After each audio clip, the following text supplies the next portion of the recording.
la prière du Christ pour son peuple. Je ne te prie pas de les retirer du monde, mais de les préserver du mal. Jean 17, verset 15.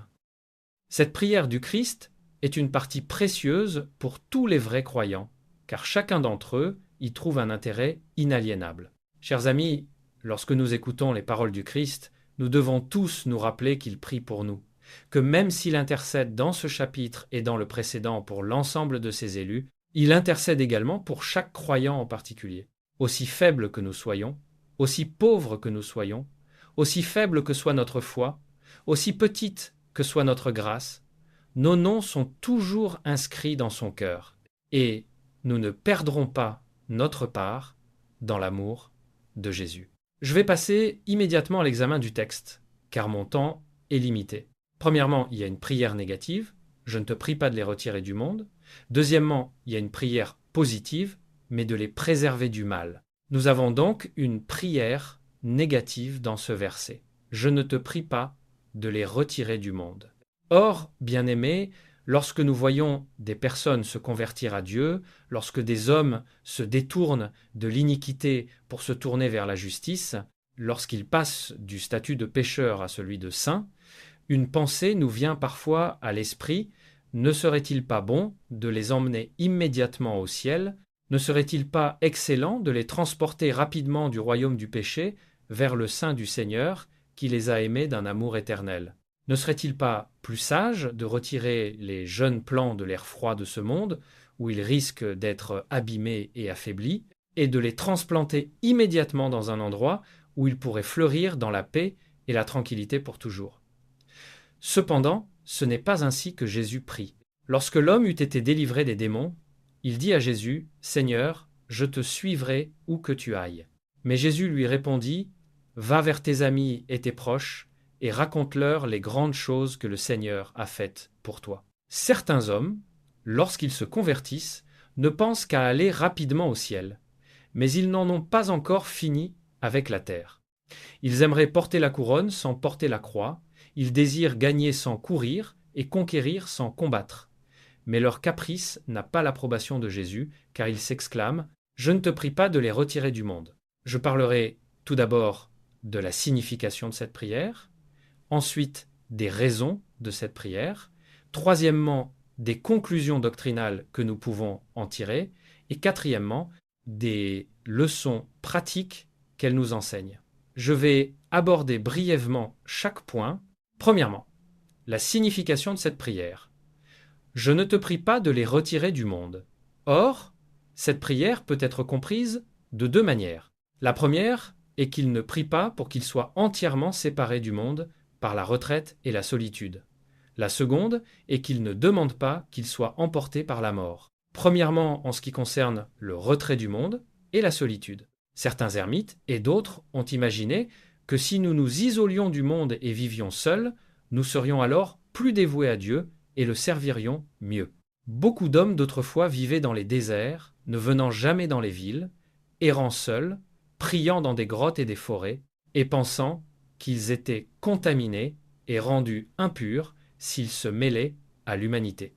Il en va de même chez les catholiques romains, où certaines personnes jouent le rôle d'ermites, vivant loin des lieux fréquentés par les hommes, et concevant qu'en agissant ainsi, elles serviront Dieu abondamment. Il existe également certains ordres de moines et de nonnes qui vivent presque seuls, ne voyant que leurs compagnons, et s'imaginant que par leur isolement, ils rendent honneur à Dieu et gagnent leur salut. Il est maintenant trop tard pour que quiconque s'élève contre le monachisme. Il a démontré sa propre fausseté. On a découvert que certains de ces hommes qui s'étaient séparés de la société se rendaient coupables de pratiques plus viles et plus vicieuses et péchaient plus gravement que les hommes qui vivaient dans le monde. Rares sont ceux qui peuvent s'éloigner des coutumes de la vie sociale et, dans la solitude, garder leur esprit pur et sans tache.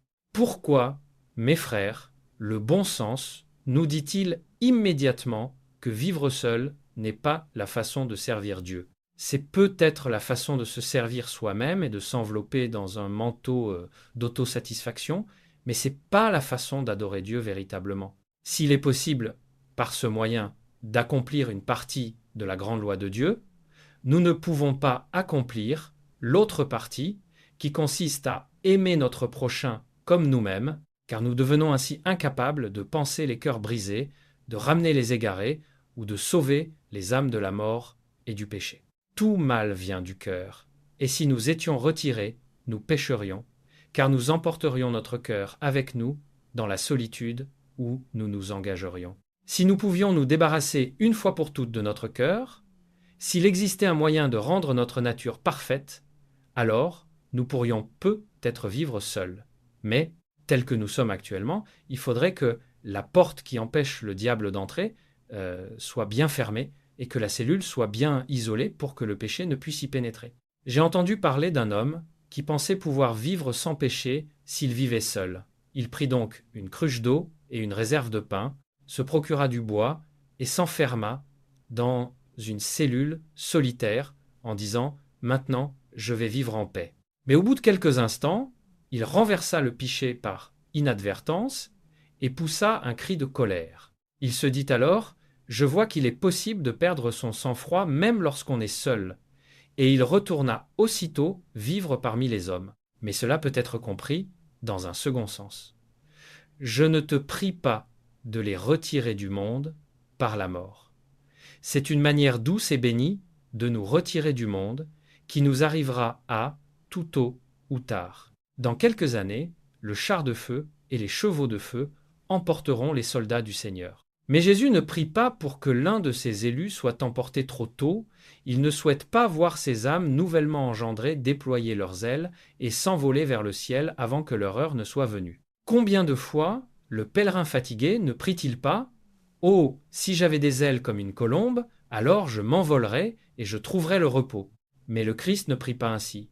Il laisse cela à son Père jusqu'à ce que, comme des gerbes de blé mûr, nous soyons tous rassemblés dans le grenier de notre Maître. Jésus ne plaide pas pour que nous soyons immédiatement enlevés par la mort. Il demande que nous puissions faire le bien dans le monde, mais il ne demande jamais que nous soyons rassemblés avant d'être mûrs. J'ai ainsi expliqué les deux sens des mots. Je ne prie pas que tu les retires du monde, soit en vivant retirés des hommes, soit en étant emportés par la mort. Le deuxième point était la raison de cette requête. Ces raisons sont triples. Christ ne prie pas pour que nous soyons retirés du monde, car notre séjour ici-bas est pour notre bien, pour le bien du monde et pour sa gloire. Premièrement, il ne serait pas dans notre intérêt d'être retirés de ce monde. Je laisse de côté la première idée du texte et n'en parle qu'en ce qui concerne la mort. Nous concevons que la plus grande bénédiction que nous recevrons jamais de Dieu est de mourir. Mais il ne serait sans doute pas dans notre intérêt de nous retirer de ce monde dès que nous aurions échappé au péché. Il vaut mieux pour nous de rester encore un peu. C'est bien mieux. Et les raisons en sont les suivantes. Premièrement, parce qu'un petit séjour sur terre rendra le ciel d'autant plus doux. Rien ne rend le repos aussi doux que le labeur. Rien ne rend la sécurité aussi agréable qu'une longue exposition aux alarmes, aux craintes et aux combats. Aucun paradis ne sera aussi doux qu'un paradis qui aura été précédé de tourments et de souffrances. Il me semble que plus nous buvons ici-bas de gorgées de malheur, plus douces seront les gorgées de gloire éternelle que nous recevrons des coupes d'or du bonheur. Plus nous sommes battus et marqués sur terre, plus glorieuse sera notre victoire là-haut, lorsque les cris de 1000 fois 10 000 anges nous accueilleront dans le palais de notre Père. Plus il y a d'épreuves, plus il y a de félicité, plus il y a de souffrance, plus il y a d'extase, plus il y a de dépression, plus il y a d'exaltation. Ainsi, nous gagnerons davantage de paradis grâce aux souffrances que nous traverserons ici-bas. Ne craignons donc pas, mes frères, d'avancer à travers nos épreuves. Elles sont pour notre bien. Nous arrêter ici un moment est pour notre bien. Pourquoi nous ne serions pas conversés au ciel si nous n'avions pas quelques épreuves et difficultés à raconter et quelques récits de grâce salvatrice à répéter avec joie. Un vieux marin aime avoir traversé quelques naufrages et tempêtes. Aussi périlleux est-il été, car il jette l'ancre à l'hôpital de Greenwich, où il racontera avec grand plaisir à ses compagnons ses échappées belles. Il y aura aussi dans le ciel de vieux soldats qui raconteront leurs combats, comment leur maître les a délivrés, comment il a remporté la victoire et repoussé tous leurs ennemis. Encore une fois, nous ne devrions pas avoir de communion avec Christ si nous ne nous arrêtions pas là. La communion avec Christ est une chose si honorable qu'elle vaut la peine de souffrir, afin que nous puissions en jouir. Vous m'avez parfois entendu exprimer le désir d'être parmi ceux qui resteront en vie et échapperont ainsi à la mort, mais un de mes chers amis dit qu'il préfère mourir afin de pouvoir communier avec le Christ dans ses souffrances, et je pense que cette pensée trouve un écho dans mon propre cœur. Mourir avec Jésus fait de la mort un trésor parfait, être son disciple dans la tombe fait de la mort un plaisir. De plus, vous et moi pourrions être pris pour des lâches, même si nous avons la communion avec lui dans sa gloire, si nous n'avions pas de cicatrices pour prouver les souffrances que nous avons endurées et les blessures que nous avons reçues pour son nom. Ainsi, vous voyez à nouveau qu'il est bon pour nous d'être ici. Nous n'aurions pas connu la communion avec le Sauveur si nous n'étions pas restés ici un peu plus longtemps. Je n'aurais jamais connu l'amour du Sauveur à moitié autant si je n'avais pas été dans les tempêtes de l'affliction. Comme il est doux d'apprendre l'amour du Sauveur quand personne d'autre ne nous aime.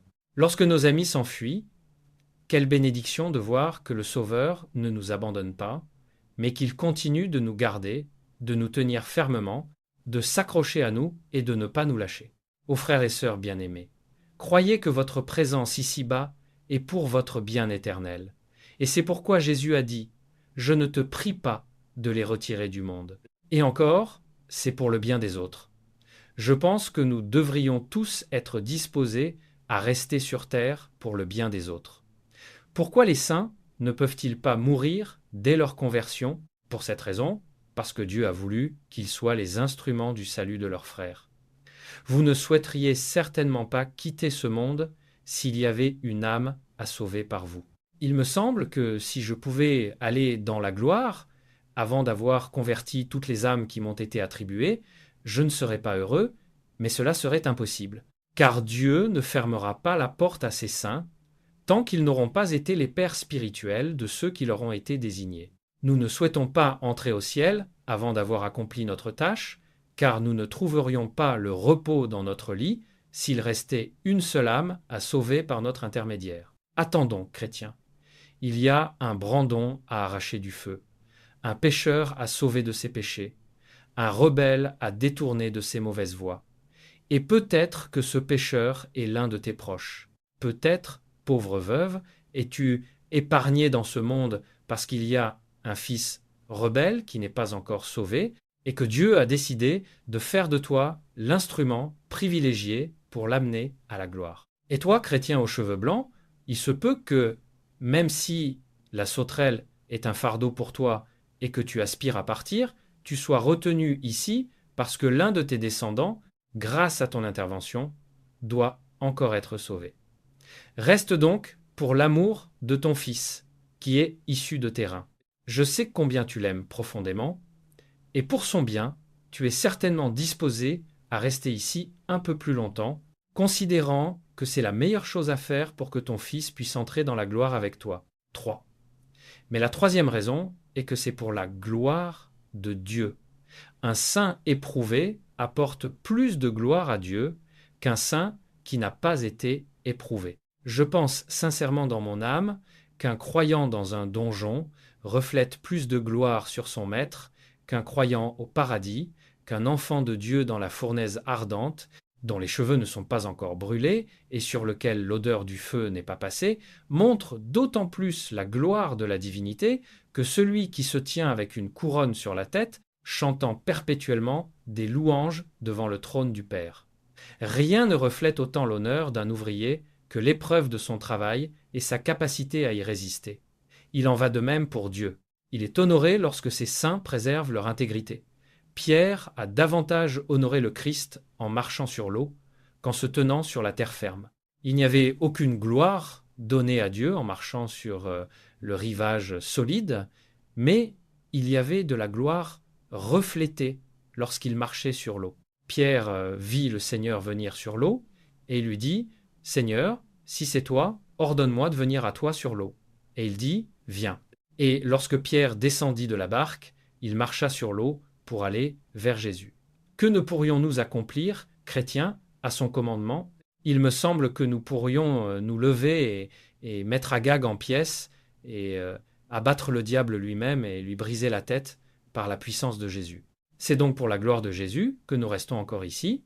Si le fait de rester couché dans la poussière pouvait élever Christ d'un pouce plus haut, je dirais « Oh, laissez-moi rester, car il est doux d'être ici pour le Seigneur. » Et si vivre ici pour toujours rendait le Christ plus glorieux, je préférerais vivre ici éternellement.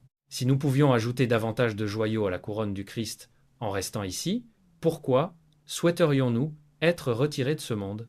Nous devrions dire « C'est une bénédiction d'être n'importe où nous pouvons le glorifier. » Le troisième point est la conclusion doctrinale que nous pouvons tirer de cette prière. La première conclusion, la mort est l'acte par lequel Dieu enlève les gens du monde.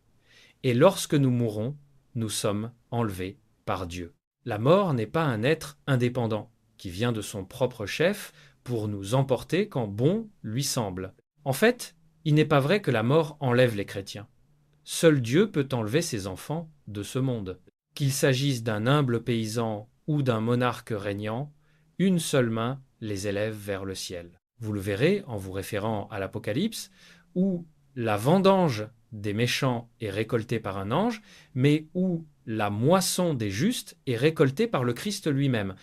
Et un autre ange, sorti du temple qui est dans le ciel, ayant lui aussi une faucille tranchante. Et un autre ange, sorti de l'autel, qui avait pouvoir sur le feu, et il cria d'une voix forte à celui qui avait la faucille aiguë, disant « Lance ta faucille aiguë et moissonne les grappes de la vigne de la terre, car ses raisins sont mûrs. » Et l'ange lança sa faucille sur la terre, et moissonna la vigne de la terre, et la jeta dans la grande cuve de la colère de Dieu. Ceux-là étaient les méchants. Mais si vous vous référez au passage précédent, il est écrit « Je regardais, et voici, il y avait une nuée blanche, et sur la nuée était assis quelqu'un qui ressemblait à un fils d'homme, ayant sur la tête une couronne d'or, et dans la main une faucille tranchante. Et un autre ange sortit du temple, criant d'une voix forte à celui qui était assis sur la nuée. « Lance ta faucille et moissonne, car le temps est venu pour toi de moissonner, car la moisson de la terre est mûre. »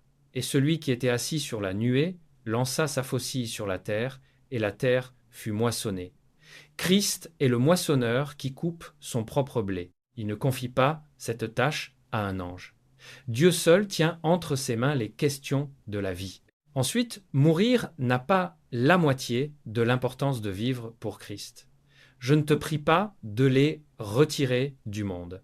Il ne fait pas de leur mort un objet de prière, mais de les préserver du mal. Il prie pour qu'ils soient préservés dans la vie, sachant que leur mort suivra assurément comme une chose naturelle. Beaucoup se disent les uns aux autres « As-tu entendu dire que un tel est mort? Comment est-il mort ?» Il devrait plutôt dire « Comment a-t-il vécu ?» La question de savoir comment un homme meurt est peut être importante, mais la question la plus importante est « Comment un homme vit-il ?» Quelle curieuse notion les gens ont de la mort. La question qu'ils se posent n'est pas de savoir si un homme meurt dans le Seigneur Jésus, mais a-t-il eu une mort très douce? Est-il mort paisiblement? Si c'est le cas, ils en concluent que tout va bien. Si je demande « Avait-il une affection qui lui permettait de mettre sa confiance en Christ ?» La réponse sera probablement « Eh bien, en tout cas, je pensais qu'il en avait une. Il a eu une mort très douce. » Les gens accordent beaucoup d'importance à une mort facile. S'il n'y a pas de souffrance à la mort, s'ils ne sont pas en difficulté et s'ils ne sont pas tourmentés comme les autres, ils concluent à tort que tout va bien. Mais même s'ils sont couchés dans la tombe comme des brebis, ils peuvent se réveiller le matin pour aller à leur perte. C'est pas un signe de grâce que notre mort soit facile. Il est naturel que les personnes dont les forces déclinent meurent facilement. Beaucoup d'hommes, parmi les plus vicieux, qui ont détruit la force de leur corps, ont une mort facile et sans douleur, car ils n'ont rien à lutter contre la mort. Mais alors, bien qu'ils meurent comme des agneaux, ils se réveillent dans la douleur. Ne placez aucune confiance dans les lits de mort, mes chers amis. Ne les considérez pas comme des preuves du christianisme. La plus grande preuve n'est pas la façon dont un homme meurt, mais la façon dont il vit. 4V. La leçon pratique que nous tirons de cette partie du texte, je ne te prie pas de les retirer du monde, est la suivante. Nous ne devons jamais être encouragés à demander à Dieu de nous laisser mourir. Les chrétiens veulent toujours mourir lorsqu'ils ont des problèmes ou des épreuves. Vous leur demandez pourquoi? Parce que nous voulons être avec le Seigneur. Oh oui, ils veulent être avec le Seigneur quand les difficultés et les tentations s'abattent sur eux. Mais ce n'est pas parce qu'ils aspirent à être avec le Seigneur. C'est parce qu'ils veulent se débarrasser de leurs difficultés, sinon ils ne voudraient pas mourir à chaque fois qu'ils rencontrent un petit contretemps. Ils veulent rentrer chez eux, non pas tant pour être en compagnie du Sauveur, mais pour échapper à leur petit travail pénible. Ils ne souhaitaient pas partir lorsqu'ils étaient dans le calme et la prospérité. Comme la plupart d'entre nous qui sommes paresseux, lorsque nous avons un peu de travail, nous supplions de rentrer chez nous. Il est tout à fait normal que vous souhaitiez parfois partir, car vous ne prouveriez pas que vous êtes un vrai Israélite si vous ne vouliez pas aller à Jérusalem. Vous pouvez prier pour être ramené chez vous, loin du monde, mais le Christ n'exaucera pas votre prière. Lorsque vos prières parviendront au Seigneur, ce petit peut essayer de se glisser parmi elles, mais le Christ dira « Je ne sais rien de toi, je ne prie pas pour que tu les emmènes loin du monde. » Vous pouvez le souhaiter sincèrement et le désirer vraiment, mais pour l'instant, vous n'obtiendrez pas que votre maître prie avec vous. Au lieu de pleurer ou de souhaiter être loin de la bataille, fortifiez-vous au nom du Seigneur. Considérez que chaque désir d'échapper au combat n'est qu'une désertion de votre maître. Ne pensez pas tant à l'inaction qu'au repos, mais souvenez-vous que même si vous criez « Laissez-moi me retirer dans la tente », vous ne serez pas admis tant que vous ne serez pas revenu victorieux. C'est pourquoi restez ici, travaillez et peinez. Mes chers amis, j'avais l'intention de prêcher sur l'autre moitié du verset, mais cela est tout à fait impossible, le temps est déjà écoulé et je ne peux aborder que la première partie. Je dois donc m'écarter de mon intention initiale et me limiter à quelques réflexions qui me viennent à l'esprit sur la première partie de notre texte. Je ne te prie pas de les retirer du monde. Peut-être direz-vous demain « Je suis vraiment désolé que le jour du sabbat soit terminé. Je suis obligé de retourner au travail. » J'aimerais que ce soit toujours dimanche pour pouvoir assister à la prédication, aller à l'école, participer à la réunion de prière ou distribuer des tracts. Là-bas, aucun obstacle du monde ne m'afflige, aucun tourment de l'esprit ne se produit. Je suis là du monde. Oh, si seulement je ne pouvais plus jamais y retourner, laisse-moi te donner un petit coup de coude. Jésus pense-t-il ainsi? Écoute-le, je ne te prie pas de les retirer du monde. Il n'y a pas de remède à ce mal. Si c'est un mal, alors supporte-le avec courage.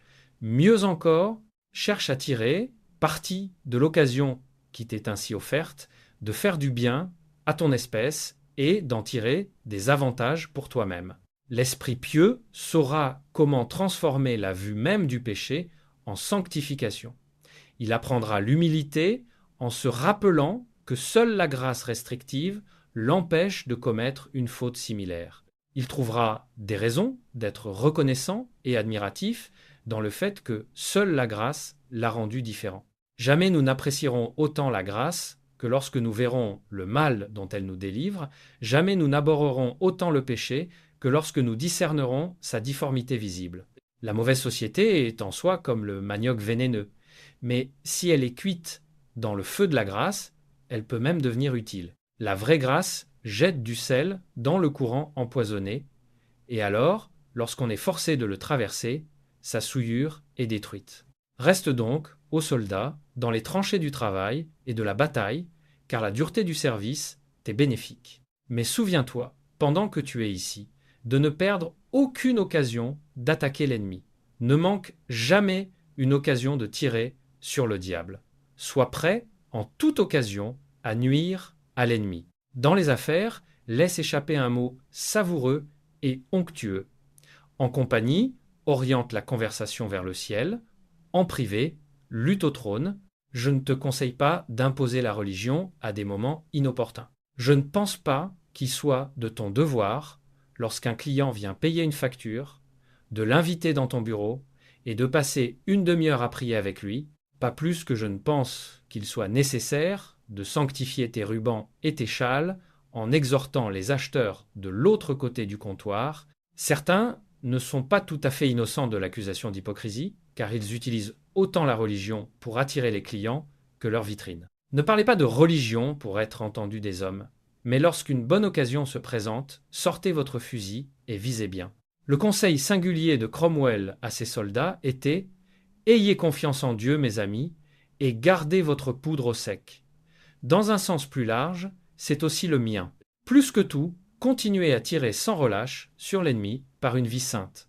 Rien ne réprouvera davantage le péché que votre sainteté. Si vous ne pouvez pas dire que le bâton est tordu, vous pouvez le prouver en plaçant un bâton droit à côté de lui. Alors, mettez votre pureté devant l'impur et ils seront efficacement réprouvés. Eh bien, encore une fois, n'ayez pas peur d'aller dans le monde pour faire le bien. Christ vous garde dans le monde pour le bien de vos semblables. Je suis parfois assez méchant pour penser que je préférerais aller n'importe où plutôt que de me lever à nouveau et de prêcher l'évangile de mon maître. Comme Jonas, j'ai pensé que je paierais vraiment mon billet pour être emmené à Tarsis plutôt que de revenir à Ninive. Il en va de même pour certains d'entre vous qui ont essayé de prêcher et qui ont constaté qu'ils ne pouvaient pas réussir comme ils le souhaitaient. Mais ne vous découragez pas, mon frère. Un chrétien ne devrait jamais se décourager. Si vous n'avez qu'un seul auditeur aujourd'hui, peut-être que la prochaine fois, leur nombre sera doublé, et ainsi de suite, jusqu'à ce qu'il soit innombrable. Ne dites jamais « je souhaite quitter ce monde », ne murmurez pas « ma vie se prolonge au-delà de mes joies ». Faites ce que vous pouvez. N'allez pas parmi les gens avec crainte.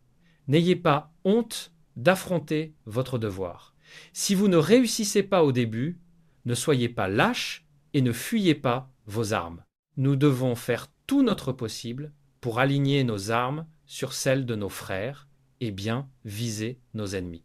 N'abandonnez jamais votre travail, même si vous rentrez chez vous le cœur lourd, même si vous ne voyez aucune lueur de succès et que rien n'est gagné. Rappelez-vous que vous ne pouvez pas fuir la bataille, mais que vous devez continuer, et vous ne pouvez pas échapper au service. Allez-y, et la gloire sera vôtre. Maintenant, mes frères, quel rapport ce texte a-t-il avec les impies?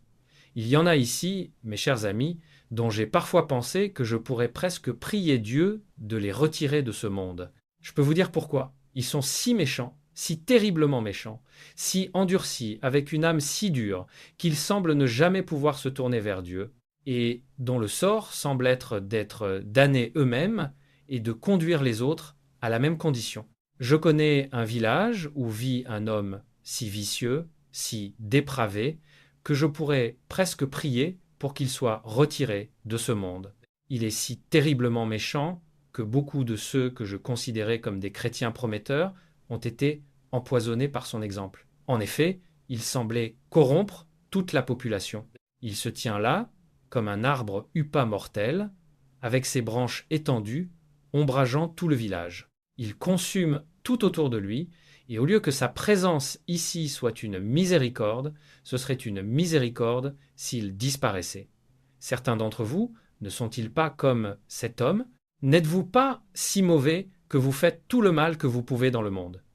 Vous ne faites jamais rien pour la cause du Christ, vous essayez toujours de faire tout votre possible pour la combattre. Vous ne semez jamais un petit brin d'herbe de Dieu là où il n'y en avait pas auparavant. Vous n'êtes d'aucune utilité. Et pourtant vous êtes épargnés. Car Jésus dit « Je ne prie pas que tu les retires du monde. » Il prie pour que vous restiez un peu plus longtemps dans le monde. Et de quoi t'a-t-il préservé? D'abord, la fièvre vient et te terrasse. Mais le Christ dit « Ne le laisse pas partir encore. Épargne-le maintenant. » Et tu es épargné. La deuxième fois, la maladie s'approche de toi et de grandes douleurs te terrassent. Il prie à nouveau « Épargne-le. » Et tu es encore en sécurité. La troisième fois, tu es en proie à l'angoisse, proche de ta fin. Maintenant, l'ange de la mort lève son épée étincelante et sa hache est sur le point de s'abattre sur toi. Pourtant, le Christ dit « Épargne-le, ange, épargne-le. Peut-être se tournera-t-il encore vers moi avec tout son cœur. » Celui que tu aies aimé tant qu'il a intercédé pour toi, et c'est pourquoi tu as été épargné jusqu'à présent. Souvenez-vous cependant que ce sursis ne durera pas éternellement. Finalement, la justice s'écriera « Abattez-le, il encombre le sol ». Certains d'entre vous encombrent le sol depuis 60 ou 70 ans, vieux pécheurs inutiles dans ce monde. Est-ce vrai? Vous occupez le sol, empêchant d'autres arbres de pousser, et vous ne servez à rien.